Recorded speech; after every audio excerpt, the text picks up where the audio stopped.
Nesses complementando a prova de formação de sargentos do ano de 2010, a nossa parte D, que envolve as questões de 71 a 75. Então nós temos aqui as duas primeiras e as questões 73, 74 e 75, fechando então a nossa prova. Vamos à primeira correção. Seja a função f de x igual a raiz quadrada de x mais 1, mais a raiz quadrada de menos 2x mais 1. Os valores inteiros do domínio de f, tais que seu produto é igual a. Então ele está interessado que você determine o domínio e o produto dos inteiros, os números inteiros que fazem parte ou pertencem a esse domínio dessa função. Senhores, para chegarmos ao domínio dessa função, nós devemos encarar que, para você determinar o domínio de uma função, em geral, precisamos determinar as suas condições de existência de suas leis. Então, aqui uma pequena síntese. Se uma função é determinada por intermédio ou definida por uma fração, a condição recai no denominador, ou seja, deve ser diferente de zero. Se a função depende de uma radical de índice par, índice 2, por exemplo, para que recaia o domínio, você tem que trabalhar com o seu radicando maior ou igual a zero. Que é justamente o caso que nós vamos usar, só que são em duas etapas. Senhores, se a função depende de uma fração em que há um radical de índice par denominador, então você usa o radicando apenas na condição de diferença a zero, porque o item 3, no caso, envolve o 1 e o 2.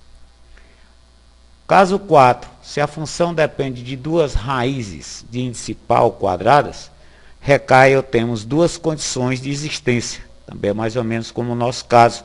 Temos que fazer a condição de existência, ou seja, a resolução de uma inequação para o numerador e outro para o denominador. Só que o denominador aqui sempre é aberto. E no caso 5, senhores, uma função que dependa sua lei de uma fração no radicando, nós tomamos como resolução uma inequação quociente. Bom, gente, então vamos aqui iniciar a primeira. Se a função fosse apenas f de x igual a raiz quadrada de x mais 1, para você chegar ao seu domínio, você tomava o radicando e impõe a condição a ele de ser maior ou igual a zero. Resolve a inequaçãozinha. Ficamos aqui com x maior ou igual a menos 1. O mesmo, se a função dependesse apenas de f de x igual a menos 2x mais 1, chamando aqui caso 2, você impõe a condição ao menos 2x mais 1 ser maior do que zero, maior ou igual a zero. Senhores, chegamos então a menos 2x maior ou igual a menos 1. Dividindo esta inequação por menos 2, aí cuidado, os coeficientes ou os termos da inequação passam a ser positivos, no caso, e devemos inverter o sentido. Ficamos a x menor ou igual ao meio. Bem, senhores, temos aqui então as duas condições. Para você concluir o domínio, você vai ter que fazer a interseção entre as duas condições.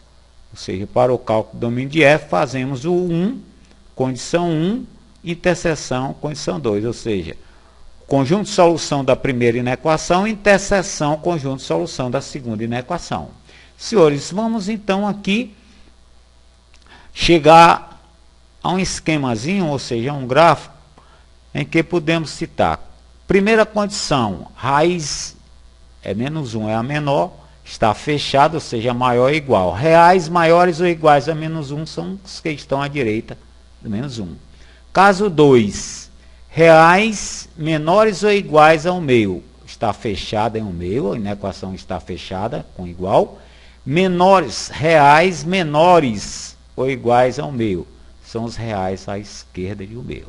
Senhores, chegou a hora da interseção entre essas duas faixas reais. Então vamos às extremas. Menos 1 é elemento das duas condições, vem fechado. E o meio também é elemento das duas condições, também vem fechado. Então, senhores, a faixa comum a essas duas é, no caso, a oscilação de menos 1 meio, de menos 1 ao meio. Senhores, de menos 1 ao meio, podemos então dizer como domínio são os reais maiores ou iguais a menos 1, e menores ou iguais ao meio, nessa faixa. Condição de intervalo fechado, extremidades menos 1 e o meio. Senhores, mas ele está interessado no produto dos inteiros desse domínio. Então, senhores, em termos de inteiro do domínio, nós temos o menos 1 e o 0. Então, o produto entre menos 1 e 0 é o próprio 0. A opção correta do problema é a opção A. Senhores, vamos à questão 72. Os vértices de um triângulo são A, 2, 5, B, 0, 0 e C, 4, menos 2. A altura desse triângulo relativa ao lado, o ABC, é. Senhores, vamos a determinar a altura de um triângulo do qual nós temos as coordenadas dos vértices desse triângulo. Senhores, temos então a geometria analítica para a resolução dessa equação. Bom, vamos supor a princípio que nós temos aqui o nosso triângulo retângulo com seus devidos vértices ABC.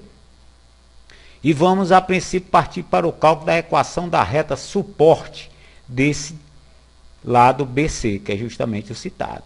Bom, gente, a altura do triângulo, nada mais, nada menos, vem ser a distância do vértice A, vamos chamar assim ao ponto H, que está sobre esse lado oposto, sobre essa reta. Bom, um lembrete, para você calcular a equação geral de uma reta, nós apresentamos a equação geral da reta na forma x mais by mais c, e para você determinar a condição desta equação, se você dispõe de 2 pontos, você usa o determinante desses pontos igualados a 0. Senhores, nós vamos ter que determinar a equação geral da reta que passa pelos pontos B e C, que é a reta suporte do lado BC, que é o citado no problema referente à altura. Vamos usar aqui um determinante não idêntico a esse, ou da mesma maneira, e sim na condição horizontal. Fica bem prático você fazer. Tomar lá as coordenadas de um ponto generalizado, e aqui tomamos as coordenadas do C, poderia ser as do B também logo, e as do B. Repetimos a primeira. Senhores, diagonalização daqui para frente igual a regra de Sarri. Só vai haver o produto x vezes o menos 2, que dá o menos 2x. Sentido principal da diagonal você conserva. Os demais dá 0, né? 4 vezes 0, y vezes 0.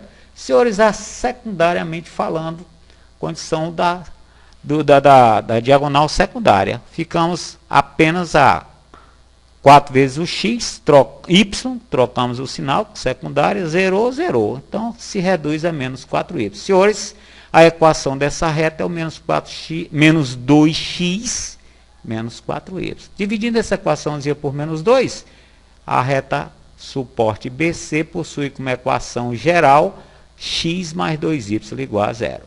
Senhores, para o caso do cálculo da altura, vamos ter que calcular a distância do ponto A à reta suporte BC. Senhores, para lembretes, para você calcular a distância de um ponto a uma reta no plano, você tendo a equação geral dessa reta, você usa que a distância é igual ao módulo, praticamente a equação geral, ó, da reta, só que no lugar de x e y você usa as coordenadas do ponto, x é y0, x é y0, e no denominador a raiz quadrada dos coeficientes de x e y, a soma dos seus dois quadrados. Bom, nosso caso, nosso ABC, nossa reta, né? Ficamos com A valendo 1, B valendo 2, o C está ausente, é 0. Então, usando a formulazinha, que vai ser a altura, distância do vértice A ao lado B, a reta BC, é o AXA, BYA mais C, sobre raiz quadrada A2B2. Senhores, o velho quem é quem, né?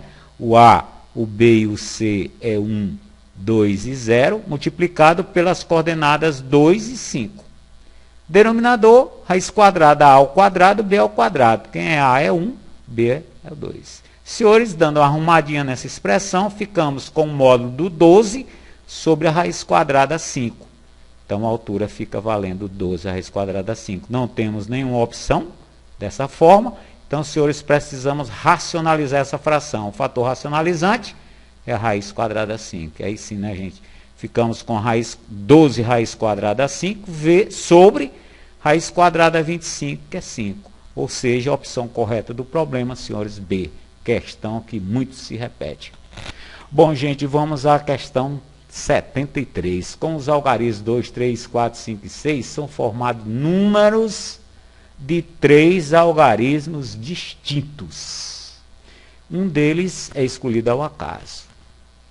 Então, nós vamos formar números com 3 algarismos distintos tomados dentre esses e escolher um deles. O que lhe interessa? A probabilidade de ser um número divisível por 5. Senhores, vamos fazer a denominação dessa probabilidade P de C. Gente, temos aqui um problema de análise combinatória que envolve, a princípio, uma das maneiras, podemos usar o princípio fundamental da contagem para determinar essas duas formações e, no final, a probabilidade. Lembrete-se, vamos, a princípio, lembrar o princípio multiplicativo. Se um acontecimento é realizado através de 2 ou mais etapas sucessivas e independentes, então o número total de possibilidade de ocorrer tal evento é o produto das possibilidades de cada etapa. Ou seja, senhores, se você tem um acontecimento que se realiza com 2 ou mais etapas e elas são sucessivas e independentes, para você determinar a sua condição de ocorrer, possibilidades, é só você multiplicar os valores. É o nosso caso. Vamos aqui, por exemplo, a quantidade de números em 3 algarismos distintos formados dentre esses. Olha lá, um esquema. Vamos dizer que se é um número com 3 algarismos, nós temos, digamos, as unidades, as dezenas e as centenas desse número. Senhores, o cuidado que nós devemos tomar é que são distintos, né? Então, nós temos aqui quantas possibilidades para ocupar a casa das centenas. Começando daqui, por exemplo, nós temos 5 algarismos ou 5 possibilidades para isso. Se são distintos, se usamos o 2, por exemplo, nas centenas, ele não pode se repetir conforme o esquema do problema, o dado problema. Então, se o 2 foi usado, ficamos com 4 a serem usados nas dezenas. Se usamos o 2 e o 3, o 2 nas centenas e, por exemplo, o 3 nas dezenas, ficamos com quantos a ocupar as unidades? 3, né, senhores? Então, senhores, é o nosso MNP. Para, então, chegarmos ao final, a quantidade de números com 3 algarismos distintos que você pode fazer com esses 5 é em número de 60. Só você multiplicar o 5, 4 vezes 3, dá 60. Senhores, chegamos então a partir para a etapa semifinal aqui do nosso problema. Vamos ter que determinar agora o que interessa ao problema na condição da probabilidade. É a quantidade de números de 3 algarismos e distintos que venham a ser divisíveis por 5. Vamos denominar, assim como chegamos aqui a NU, esse fato de N de C. Senhores, do mesmo jeito, centena, dezena, unidade. Só que aqui, ó, para o número ser divisível por 5, ele deve terminar a sua unidade deve ser 0 ou 5, ou terminar em 0 ou 5. No caso, não temos 0, mas temos 5. Então, senhores, necessariamente esse 5 é quem vai ter que vir para cá. Só temos uma possibilidade na condição dessa formação. Bom, novamente, são distintos. Se o 5 vier para cá, ficamos com quantos algarismos a poderem ocupar a casa das centenas? Por exemplo, senhores, 4. Se ocupou, foi o 6. 600 e não sei quantos, 5. Ficamos com quantas para cá? Ficamos com 3 condições de preenchimento. Então, senhores, para determinarmos a quantidade de divisíveis por 5 com esses, é o 4 vezes o 3 vezes 1, que são 12. Senhores, para então concluirmos o problema, vamos à probabilidade, parte final. A probabilidade de ocorrer um evento. A probabilidade de ocorrer um evento C de um espaço amostral U representa-se por P de C. É o número real dado por a probabilidade do P de C é uma razão do N de C pelo N de U. Que o N de C é quem, senhores? O N de C, no nosso caso, é o número de resultados favoráveis quanto à ocorrência do C. Em outras palavras, aqueles que são divisíveis por 5. Já sabemos que é 12. Da mesma maneira, o nosso N de U é o número de todos eles formados números com 3 algarismos distintos, que já sabemos em número de 60. Senhores, para chegarmos então à probabilidade desse fato, nós vamos ter que tomar o número dos casos favoráveis, que é o N de C, e dividi-lo pelo número de U, o número de elementos totais. Então, vai ficando 12 por 60. Não temos nenhum, mas dá para dividir ou simplificar essa fração por 12. É 1/5. A opção correta do problema, senhores, é a opção C. Gente, vamos à questão 74. Temos, então, que seja A, menos 2, menos 1 e 2, o conjunto formado pelas raízes de um polinômio IPx de quarto grau. Então, já cita que temos as raízes. E o coeficiente do termo de maior grau, IPx é 1. Então, o termo independente é quem? Vamos chamá-lo de TI. É 3, 4, 5, etc. Bom, gente, vamos aqui fazer o seguinte. Polinômio. Trata-se, no caso, o conteúdo, polinômio, o caso, fatoramento, uma das maneiras. Então, aqui nós temos o polinômio na sua forma desenvolvida. O polinômio, conforme citado, do quarto grau, né, na forma desenvolvida. AX4, BX3, mais CX2, mais DX, mais E. Ele está interessado, ó, nesse E, que é o termo independente. Senhores, esse mesmo polinômio aplicado na forma fatorada, podemos usar assim, ó, A, que multiplica x menos a primeira raiz, por exemplo, menos 2, x menos a segunda, menos 1, x menos 1, que é a terceira, e x menos 4, que é a última raiz. Ou seja, usando aqui, como se diz, o quem é quem e o A, conforme o citado, valendo 1, ficamos assim. Senhores, dando uma olhadinha bem, uma boa olhada, melhor dizendo, nesse polinômio, nós temos aqui dois produtos da soma pela diferença, o x mais 2 vezes x menos 2 e o x mais 1 vezes x menos 1.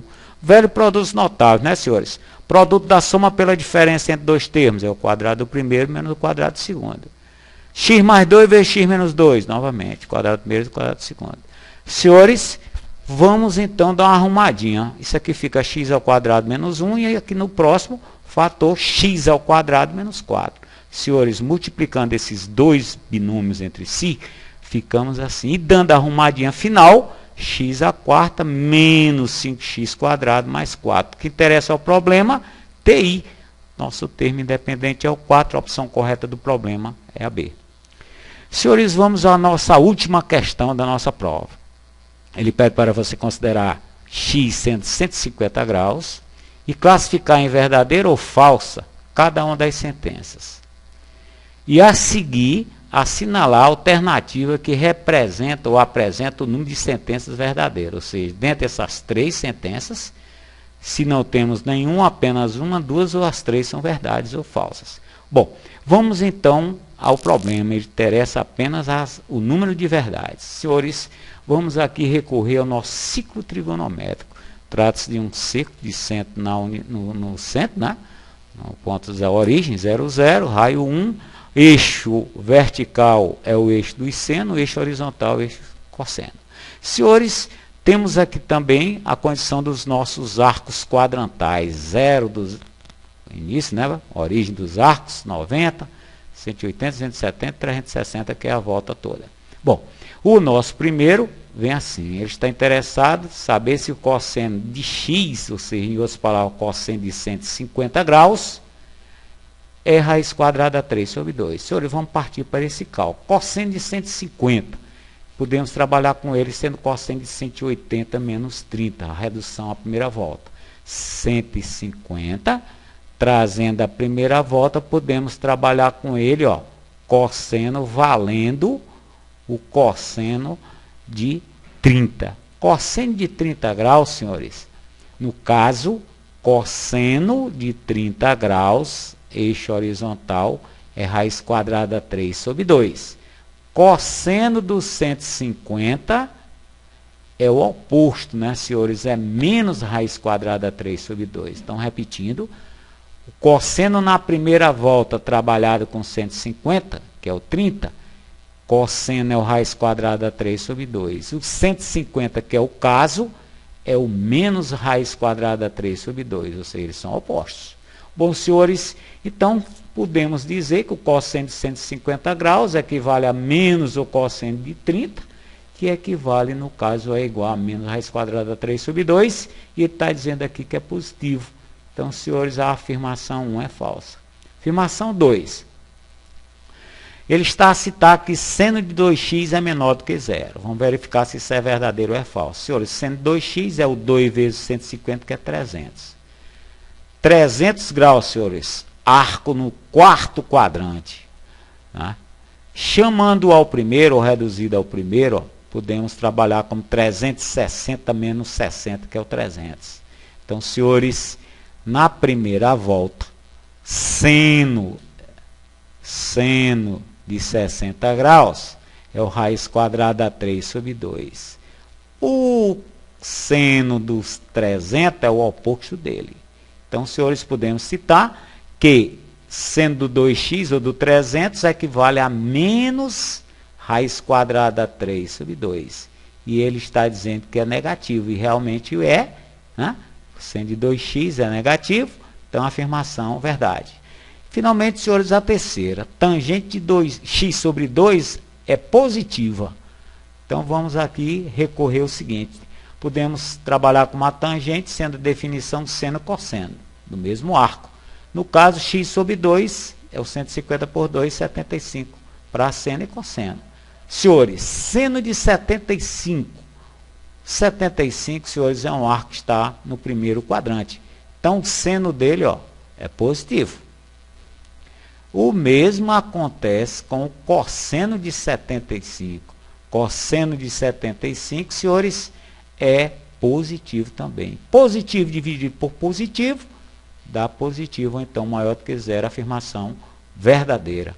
Senhores, então a nossa última questão encerra-se com a opção C. Então, gente, no mais, valeu. Deixo aos senhores as questões das 51 a 75 da nossa prova. Então, aqui nós temos as 5 primeiras e vamos a seguir. Mais 4. Vem lá mais 4 questões, mais 2. Estamos então a 67, 68, 69. E finalmente, senhores, fechando aí as questões, as 25 questões dessa prova. No mais, gente, bons estudos, um abraço e até a próxima.